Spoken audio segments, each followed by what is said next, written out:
¿cómo están ustedes? Muy buen día, un gusto de saludarlos. Esto es Punto de Encuentro. El Guardián de los Andes es un documental que explora la historia del niño del Cerro El Plomo, un niño capacocha que recorrió la cordillera de los Andes hasta terminar su vida en la cumbre del Cerro El Plomo en Santiago de Chile. Su momia fue hallada en 1954 en un perfecto estado de conservación, lo que abrió una puerta para conocer más sobre la historia del gran imperio inca. Este documental es dirigido por Fernando Garavedian, con la narración de Juanita Parra y música de Los Jaivas. Y tenemos hoy día para conversar de él a su director. Hola Fernando, ¿cómo estás? Buen día, un gusto que nos hayas recibido. Buen día, Miriam. Un gusto que nos hayan dado esta oportunidad de esta entrevista. Oye, Fernando, a ver, cuéntame un poquito de ti. Tú eres documentalista, has hecho otras cosas. Cuéntanos un poquito para saber de ti. Bueno, a ver, yo soy director audiovisual, evidentemente, Ujú. y sí, documentalista, pero también hoy día extremadamente interesado en todos los contenidos de divulgación y educativos. Por ejemplo, también tengo desarrollada un área que me gusta mucho y que la disfruto enormemente en lo que es contenidos educativos infantiles. Particularmente trabajo mucho en contenidos infantiles que tienen que ver con historia, que tienen que ver con ciencia, que tienen que ver con educación cívica, que tienen que ver con lenguaje, y en el trabajar con niños en eso. Particularmente estuve finalista en el último Festival Prix Genet en Múnich, Alemania, con un contenido chileno que hicimos aquí, mi mejor amigo, contenido infantil, que habla de las emociones que sienten los niños hacia sus y cómo viven con sus mascotas y habla del amor. Entonces hoy el documental es una de mis grandes pasiones, pero la divulgación, el contenido educativo es la otra parte de lo que hoy estoy haciendo, ¿no? Y bueno, y en la vida, creo que como todos, he hecho de todo. Por cierto, siempre dentro del mundo del audiovisual, que es en lo que he trabajado toda mi vida, pero dentro de eso me he desarrollado en muchísimas áreas diferentes hasta llegar hoy a estar dirigiendo y haciendo producción ejecutiva. Oye, Fernando, yo te escucho un hablar como un tanto uruguayo. ¿Es verdad? ¿Trabajas en Chile? ¿Desde cuándo estás acá? No, mira, yo, sí, yo soy uruguayo, nacido en Montevideo. Hace 10 años que vivo en Chile. Hace 10 años que vivo en Santiago, con mi mujer chilena, mi hija chilena. Aquí estoy hace 10 años. Y hace casi 20 años que empecé mi contacto con Chile y vine muchas veces a filmar documentales, a trabajar de vacaciones, a visitar amigos. Y hace 20 años que nació esta relación de amistad y hoy día hermandad con quien es el productor ejecutivo del documental, del Guardián de los Andes, Fernando Acuña, con el que hace 20 años que somos amigos, hermanos y trabajamos juntos. Y bueno, hace 10 años de tanto venir me quedé. Me terminé quedando en Chile y aquí estoy viviendo hace 10 años. Como digo, soy un hijo adoptivo de Chile, un uruguayo adoptado en Chile, pero que no pierde el acento, no pierde el hablar con la Y, el decir lluvia, como en estos días. Pero sí, ya estoy muy integrado a la sociedad chilena y a la nación chilena, ¿no? Desde hace 10 años. Qué bien. Oye, Fernando, vamos ahora, tú hablas de Fernando Acuña. Sí. La idea es, bueno, para quien no sabe, él es de la Universidad Católica, está en la Facultad de Comunicaciones, ¿no? Cuéntame, ¿de dónde surgió este tema de ver la historia del niño del Cerro El Plomo? Claro, mira, la historia nace hace muchos años, en 2016, cuando Jorge Keri nos viene y nos cuenta la historia de este niño, de Zorro el Plomo, de cual nosotros lo habíamos oído, pero no lo sabíamos, como metido demasiado, no lo habíamos estudiado. Y nos habla de la historia del por qué este niño fue ofrendado en la cumbre del Cerro el Plomo, que fue ofrendado para cuidar del Valle del Mapocho hace 500 años. Y en ese momento Fernando Cuña y yo particularmente encontramos que había una historia que nos gustaba, ¿no?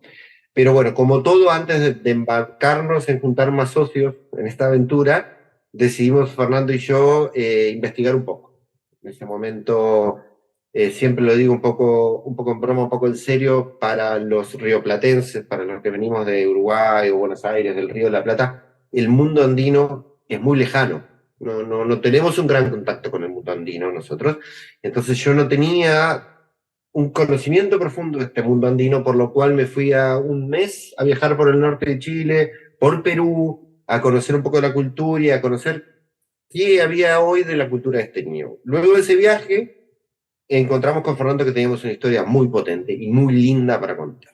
Y bueno, ahí iniciamos el viaje de desarrollo, de encontrar cuál iba a ser el punto de vista, de dónde lo que era lo que nos importaba contar esta historia, y en ese camino empezamos a sumar socios. En una primera instancia, obviamente, se sumó como coproductor la Facultad de Comunicaciones de la Pontificia Universidad Católica de Chile, y se sumó el productor del proyecto también, José Antonio Soto, también profesor de la Facultad de Comunicaciones.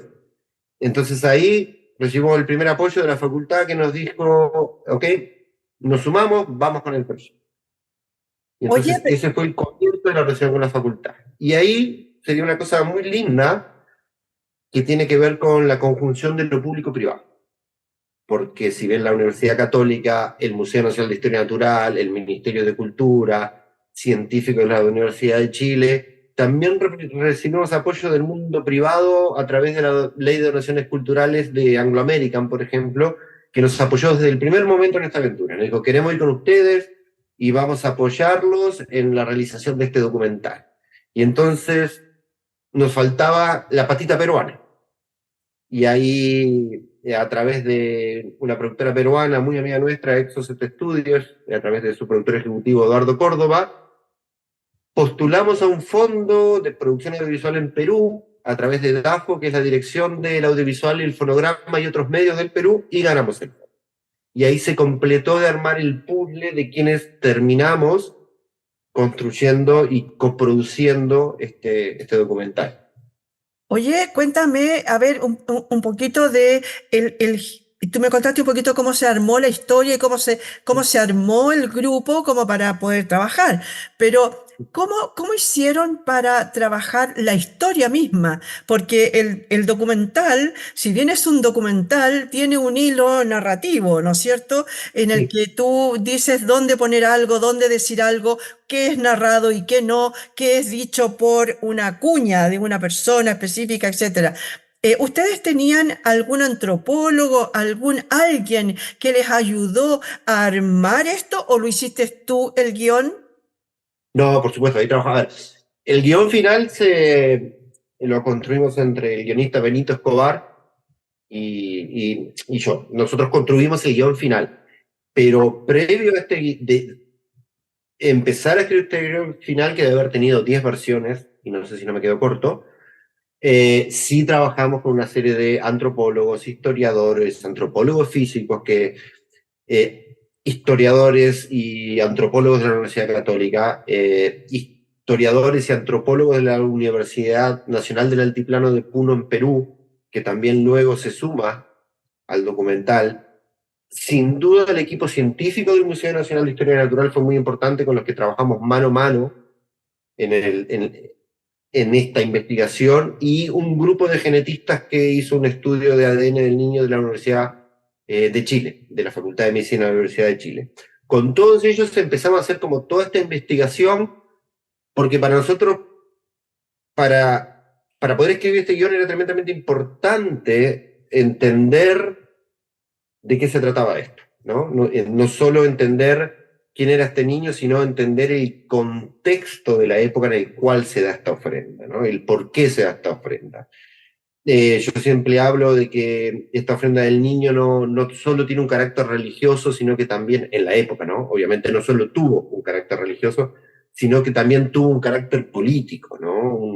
Un niño que es entregado por la población del altiplano al Inca, al regente en Cusco, y es enviado por el Inca al extremo más austral del imperio del Tahuantinsuyo, que era este valle, ¿no? Y ahí había una demostración también política de uno. Entonces, entender todas esas sutilezas de esta historia fue un trabajo de un par de años, con antropólogos, historiadores, antropólogos físicos y demás.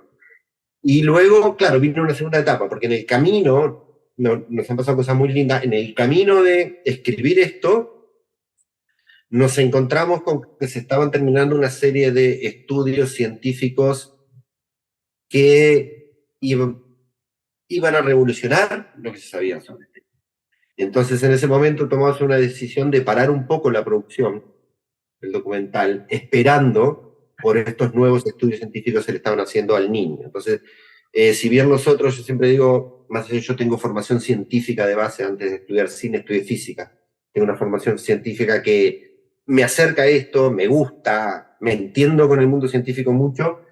Nosotros, en este caso, somos un vehículo que contamos en un producto audiovisual lo que científicos chilenos estudiaron sobre este niño, ¿no? Entonces, nosotros armamos el puzzle de todo esto para entregárselo al público. Oye, me imagino entonces que, bueno, ahí estaba todo conjugado como para que ustedes pudieran trabajar, porque si bien es cierto, hay mucho, a lo mejor ustedes armaron un guión, pero después hay la dificultad de la producción. Mucho a lo mejor vas a encontrar y muchas cosas no las vas a encontrar y vas a tener que ir modificando el guión en el momento. Y a lo mejor pasa al revés. Hay cosas que tú no las tenías contempladas y encuentras de repente unos hallazgos, pero espectaculares, sumado a que tuviste esta coyuntura, ¿no? De estos nuevos estudios que estaban haciendo a esta momia del niño. Cuéntame, ahora vámonos un poco a lo anecdótico, ¿dónde grabaron, dónde fueron, grabaron o filmaron? Grabamos. Ya, Técnicamente trabajamos en digital y ya no se usa la película, no se usa el claro, film. Porque el claro. término, igual está bien decir filmar, no hay ningún problema, pero el técnico correcto es grabar. Es grabar. Oye, ¿dónde fueron a grabar? ¿Dónde estuvieron? Me imagino que en el altiplano, hasta los no sé qué, cuantitos metros de altura. Deben haber tenido muchos contratiempos, a lo mejor tener que llevar las cosas en mula, las 4x4 se les quedaban ahí en medio del camino. Cuéntanos un poquito cómo fue eso de la producción.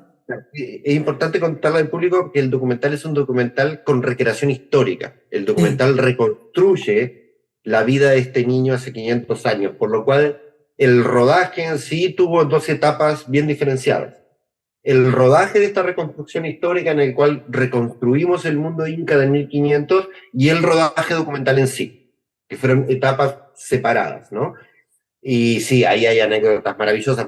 El rodaje documental se hizo íntegramente en Perú, en la zona de la cordillera de Vilcanota, unas 2 horas de Cusco, por un tema de facilidad de producción. Teníamos muchas escenas de la ofrenda del niño en el Cerro del Plomo, teníamos muchas escenas del viaje del niño en el Cerro del Plomo, pero claramente poder grabar en el Cerro del Plomo era bien difícil. Subir con un equipo de rodaje como fue de casi 50 personas, camiones con equipos, vans que llevan personas hasta el Cerro del Plomo implicaba llegar hasta un poquito más allá de Yerba Loca y caminar 2 días. En cambio, la zona de la cordillera de Vilcanota nos entregaba un paisaje muy similar en el que podíamos llegar en camioneta y vans. Entonces, por eso se eligió ese lugar. Con la particularidad de que un día de rodaje estuvimos grabando a casi 6.000 metros de altura. Y realmente en esos contratiempos que me preguntás, bueno, muchos sufriendo mal de altura, apurados, un frío extremos, nevándonos. Hay escenas que van a ver en el documental en el cual el niño está bajo una nevazón tremenda y eso era nieve de verdad. O sea, el más agradecido fue el productor José Antonio Soto, que tenía un presupuesto destinado a crear esta nieve digitalmente y realmente nos nevó en el lugar, ¿no? Sin duda las dificultades de grabar esa recreación fueron muchas, el reconstruir las texturas, el reconstruir las cerámicas, el reconstruir los rostros, encontrar a Joel Tito Mamani, quien encarna al niño del plomo en vida, fue una aventura brutal. No, fueron meses hasta encontrarlo a Joel, que fue extraordinario y representaba al niño.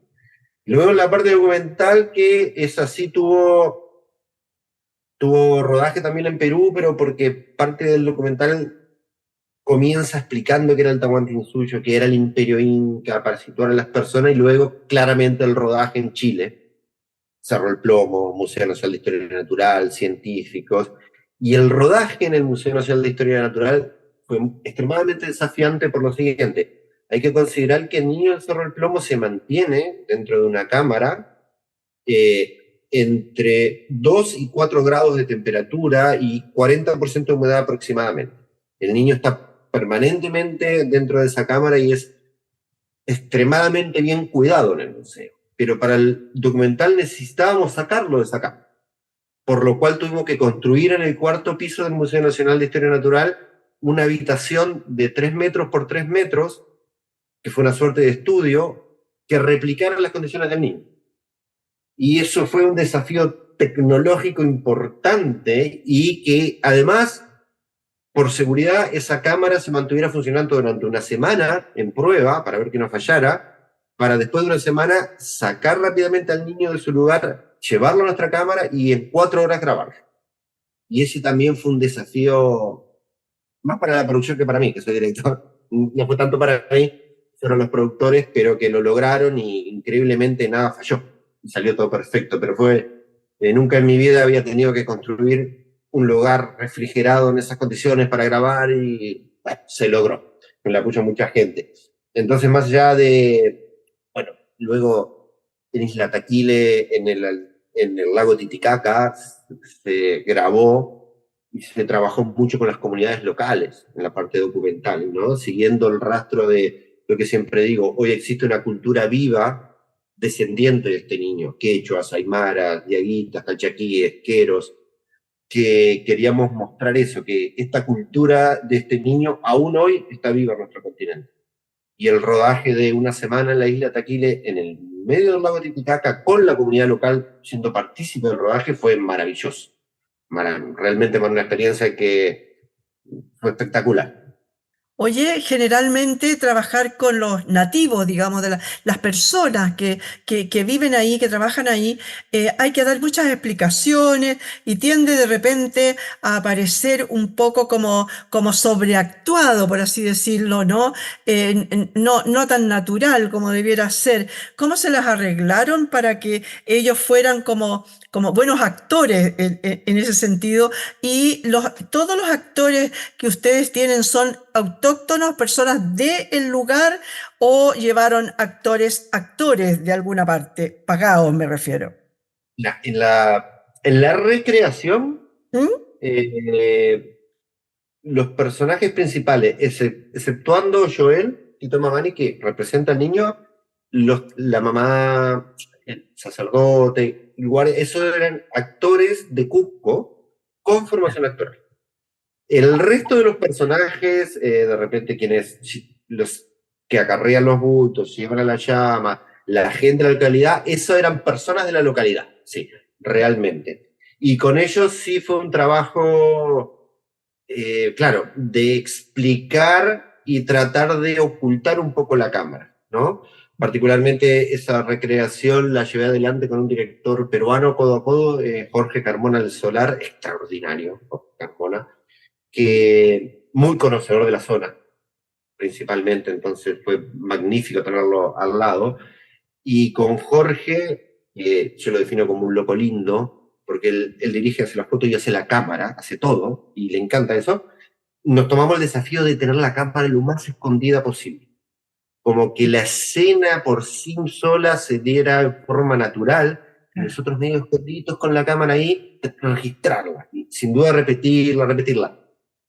Y ahí pasaron cosas lindas, porque a medida que el rodaje iba avanzando, iban pasando los días, como que las personas que no tenían una formación en el mundo audiovisual o actoral, empezaron a funcionar como una parte súper integrada del equipo.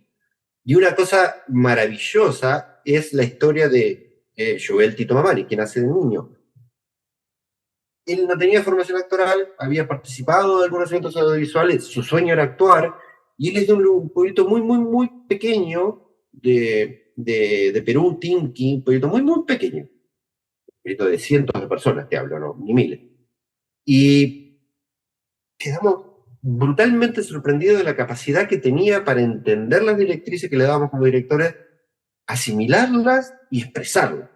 Y realmente ves el trabajo de Joel hoy día y yo no puedo creer que estamos trabajando con un niño que es sin formación actoral y que ya ha tenido la oportunidad de hacer más cosas a partir de esto que hicimos, lo cual nos pone muy contentos porque era su sueño, ¿no? Pero no, fue tremendamente grato, quizás en un momento, aparte hay que pensar que este equipo era multinacional y multicultural.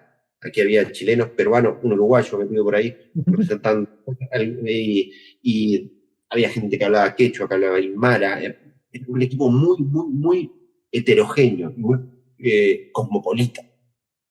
Pero todo funcionó de maravillas. Y hoy, es increíble, pero gran parte de ese equipo que se conocieron ahí son amigos a lo largo de los años. Fue un rodaje como bendecido, podría decirlo así, porque si bien fue muy dificultoso, todo salió bien.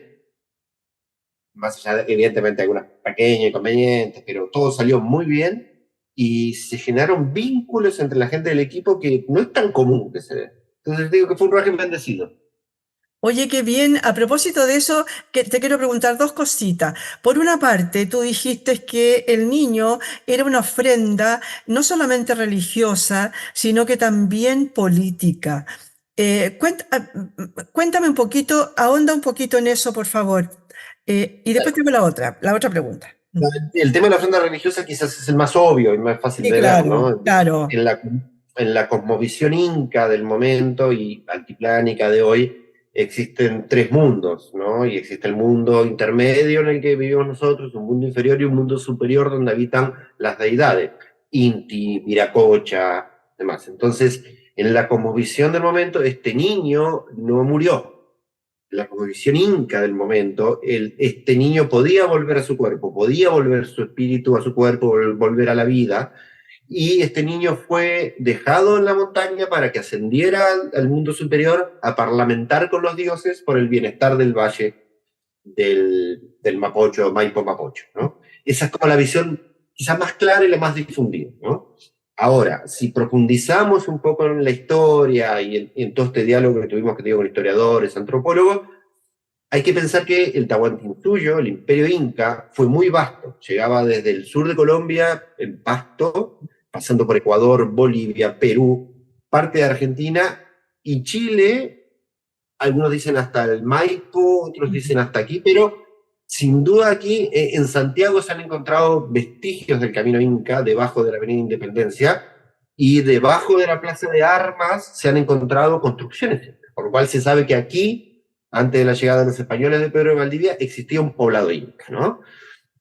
Entonces, en este imperio tan vasto que estaba gobernado desde el Cusco, en el actual Perú, por una etnia muy pequeña. Los incas realmente no eran la mayoría del imperio. La mayoría del imperio estaba compuesto por otras etnias.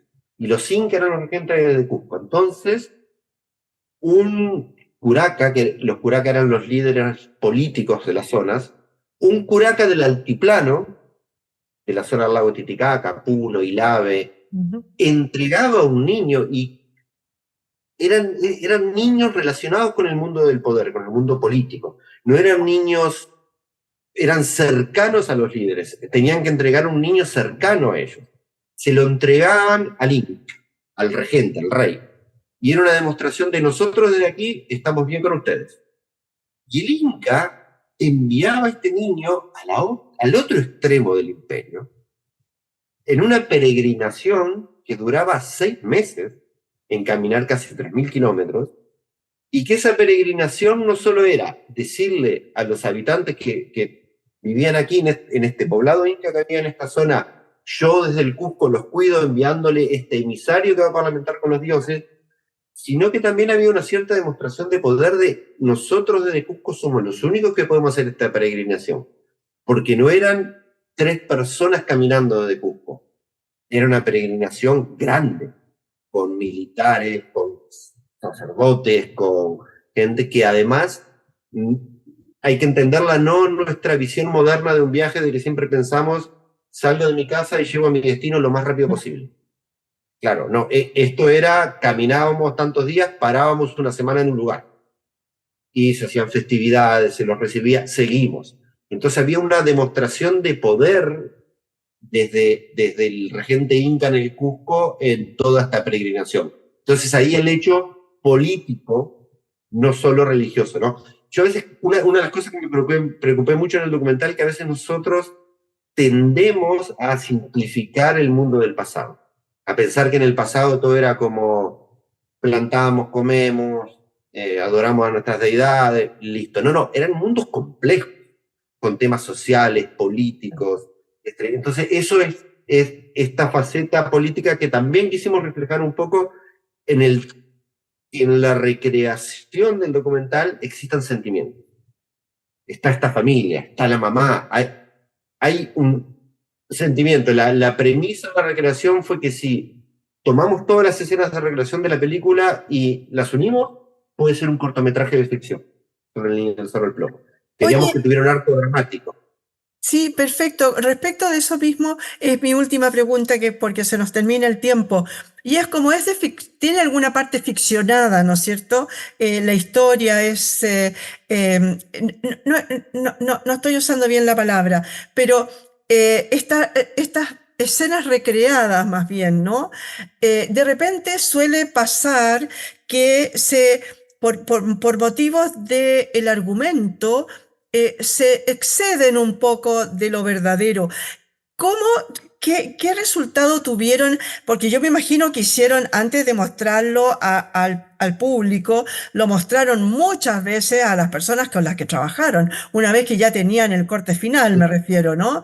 Y deben haber estado muchos los historiadores, los antropólogos, toda la gente que trabajó, incluso la gente que hizo trabajo de laboratorio, etcétera, para decir, a ver, esto es verdadero o no, esto no era así, o ¿qué crítica tuvieron respecto de eso? Sabes que por suerte pocas, porque sí Buena, se hizo un trabajo previo de investigación muy fuerte. Por ejemplo, Erika ya. Pulgar, la directora de arte del documental, se encerró literalmente en el Museo de Historia Natural y en el Museo Precolombino a estudiar los textiles, por ejemplo. No leímos las crónicas de Guamán Poma de Ayala, del Inca Garcilaso de la Vega, sobre cómo era la vida de los incas, 100 veces cada uno.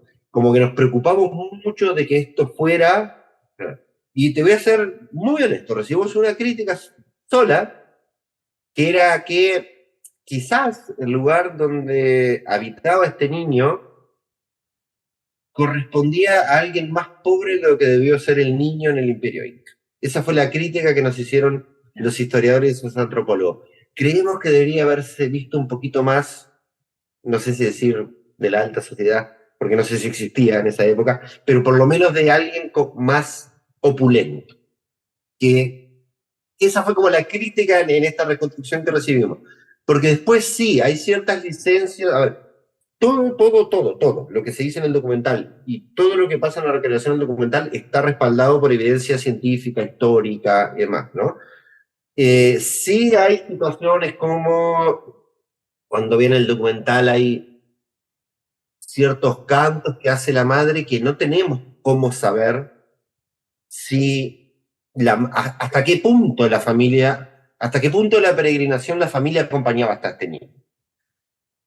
Tampoco se puede decir, no, no era hasta acá, no era hasta la base del Cerro del Plomo, era hasta la cumbre. Entonces, se tomó una decisión también, ahí sí un poco caprichosa de hasta dónde esto. Pero eso solo se dio en los lugares que tampoco podemos decir fue así. En lo que sí tenemos la evidencia científica o histórica de cómo fue, fuimos rigurosos a morir, pero así, muy rigurosos. Pero sí nos tomamos cierta licencia. Cuando veas la película terminada vas a encontrar una canción de cuna que le canta la mamá, Ujú. que es el momento que la gente se siente un poco golpeada. Es fuerte, el momento fuerte del documental, que esa canción la cantó en el lugar la actriz que compone la mamá, Madonna Pareja, se llama ella, y la cantó, y estaba tarareando una canción y la escuchamos con Jorge Carmona, con este que te cuento que construimos el RPC juntos, y dije, esta escena la tenemos que hacer. Y la inventamos en el momento. Y con Madonna y Jorge inventamos un poco, no inventamos, adaptamos un poco la letra de esta canción de cuna en quechua, ¿no? La canta en quechua. Claro. Y es uno de los momentos más hermosos del documental. Pero claro, es eso que te digo, no hay cómo decir esto no fue así. Claro que Entonces, sí. claro, igual Yo siempre en los proyectos pongo, estoy haciendo un documental de divulgación. Lo que más quiero es que se vea. Entonces, Oye, también, a propósito, ¿dónde lo puede ver la gente? ¿En el museo? en este momento ya se hizo el sábado pasado el preestreno en el museo. Ujú. Y en este momento se está hablando de, la verdad que fue tanto el éxito que quedó gente fuera, que no esperábamos, porque no solo fue un preestreno para invitados, nos preocupamos también de Sí. que gente que estuviese interesada se pudiera inscribir e ir, y realmente quedó gente de pie, lo cual fue impresionante, quedó gente de pie y que lo vio de pie, lo cual me impresionó mucho. Entonces estamos en este momento pensando la posibilidad de hacer otro suerte de preestreno en la Católica, y en este momento el coproductor ejecutivo Gonzalo Gardoña se encuentra en el Sunny Side of the Doc, que es el festival más grande del mundo de documentales para público masivo, terminando de cerrar con plataformas de streaming, en cuál vamos a ir. Así que hoy no sé bien en qué plataforma vamos a estar, no lo tengo todo seguro. Entre hoy y mañana pasado, Gonzalo lo va a estar cerrando, por lo cual te vamos a enviar la información en cuanto la tengamos, para que le cuentes a tu público en dónde lo pueden ver. Y evidentemente, si finalmente se toma esta decisión de hacer un segundo preestreno Preestreno, para el que no pudo claro. ir, Sí. además, el sábado llovió mucho y, tengo que ser honesto, tenía mucho miedo por la lluvia, no fuera gente, y fue mucha gente. Queremos hacer un segundo preestreno también, y ahí también te vamos a dar la información de cuándo va a ser. Vale. Pero hoy no lo tengo 100%. Dale, muchas gracias. Se nos fue el tiempo de todo, así como súper rápido. Podíamos haber conversado un poco también de la música, cómo fue trabajar con los Jaivas, con la narración de la Juanita Parra, etcétera, pero no se nos va el tiempo y se nos fue. Así que nos podríamos juntar en otra ocasión y conversamos Creo también que ahí de sería un cómo, gusto. cómo juntaron todo esto, ¿no? Bueno, me imagino cómo fue, pero me gustaría escucharlo de ustedes. Muchas gracias, Fernando, por haber estado hoy día con nosotros. No, mire, muchas gracias a vos por invitarme, y nada, invitar al público en cuanto lo puedas comunicar, que te lo envíe, que vean el documental El Guardián de los Andes. Obviamente que sí, y ojalá que esté también en alguna parte donde mucha gente lo pueda ver, ¿no? Que tenga acceso, a lo mejor en algún lugar, obviamente de fácil acceso para que la gente lo pueda ver y los que no están por acá cerca de Santiago, que lo pudieran ver, por ejemplo, a través de alguna transmisión especial en televisión. Mira, Le damos la... María, Sí, perdón. bien cortito te lo digo, porque en eso que me decís, tenemos un proyecto que estamos terminando de buscar el financiamiento, que es llevar de Arica a Punta Arenas en un camión cine el documental a los lugares donde no hay cine. O hay mala conexión de internet, o no hay posibilidad de verlo. Estamos terminando de lograr el financiamiento para que este camión cine que estuvo el sábado en la puerta del Museo Nacional de Historia Natural se pasee por todo Chile con nuestro documental. Eso se me Eso había pasado. Gracias. Eso sería maravilloso porque además yo creo que a las comunidades donde ustedes estuvieron les interesaría muchísimo verlo. Conversamos hoy día con Fernando Garabedian. Él es el director de El Guardián de los Andes, este documental dirigido por él con la narración de Juanita Parra y música de Los Jaivas. Muchas gracias por haber estado hoy día en este punto de encuentro. Apenas yo sepa dónde se va a empezar a dar, les voy a dar la información. Muchas gracias por haber estado ahí.